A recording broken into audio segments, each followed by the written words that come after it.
കഴിഞ്ഞ ദിവസം ഒരു ഡെന്റൽ ഡോക്ടർ പറഞ്ഞ വാക്കുകൾ ഞാൻ ഇവിടെ കേൾപ്പിക്കാം. എത്രത്തോളം മാരകമാണ് ഇപ്പോഴത്തെ കുട്ടികളുടെ ജീവിത രീതിയിൽ സംഭവിക്കുന്നതെന്ന് ഞാൻ പറഞ്ഞുതരാം, ശ്രദ്ധിച്ചോളൂ.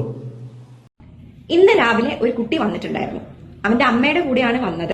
കംപ്ലൈന്റ് പല്ലുവേദനയാണ്. പക്ഷെ ഓൺ ഓറൽ എക്സാമിനേഷൻ അവന്റെ അപ്പർ ലിപ്പിന്റെ താഴെ, ഈ അപ്പർ ലിപ്പിന്റെ താഴെയായിട്ട് വലിയൊരു ക്രോണിക് ആയിട്ടുള്ള അൾസറാണ്. ക്രോണിക് ആയിട്ടുള്ള ഒരു പ്രീ ക്യാൻസറസ് ലീഷൻ തന്നെ.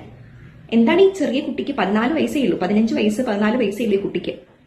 ചോദിച്ചു വന്നപ്പോ അവന്റെ സീനിയർ കുട്ടികള് സ്കൂളിൽ അവന് സ്ഥിരമായി കൊടുക്കുന്ന ഒരു സാധനമാണ് കൂൾ ലിപ്പ്. കൂൾ ലിപ്പ് സ്ഥിരമായി സ്കൂളുകളിൽ ഇപ്പോൾ ഡിസ്ട്രിബ്യൂഷൻ നടക്കുന്നുണ്ട്. എന്താണ് കൂൾ ലിപ്പ്?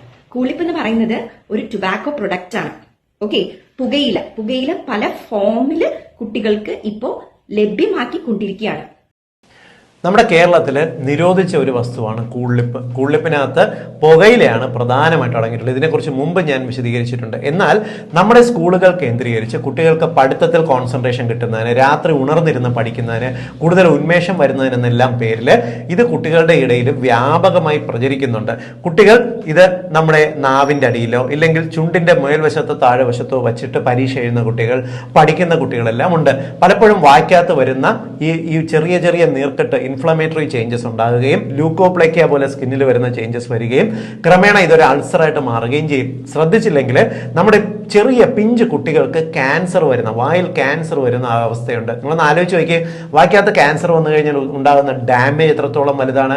ജീവിതകാലം അവരുടെ മുഖത്തുണ്ടാകുന്ന സർജറിയിൽ ആ കേടുപാടോടുകൂടി ജീവിക്കേണ്ട ഒരു അവസ്ഥ വരും.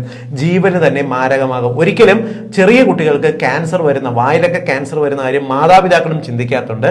ശരിയായിട്ട് ഇത് കണ്ടുപിടിക്കപ്പെടുകയോ ചികിത്സ എടുക്കുകയോ ചെയ്യത്തില്ല. അതുകൊണ്ട് നിങ്ങളുടെ കുട്ടികൾക്ക് ഇത്തരത്തിൽ എന്തെങ്കിലും പ്രശ്നം ഉണ്ടോ എന്നുള്ള കാര്യം ഡെഫിനറ്റ്ലി നിങ്ങളൊന്ന് ചിന്തിക്കുക. കൂടുതലിപ്പോ മറ്റെന്തെങ്കിലും പ്രോഡക്ട്സ് കുട്ടികൾ ഉപയോഗിക്കുന്നുണ്ടോ, അവരുടെ ബാഗിൽ കാണുന്നുണ്ടോ എന്നുള്ളത് ശ്രദ്ധിക്കുക. ഇതെല്ലാ പാരന്റ്സിന്റെയും അറിവിലേക്കായിട്ട് ഒന്ന് ഷെയർ ചെയ്തോളൂ.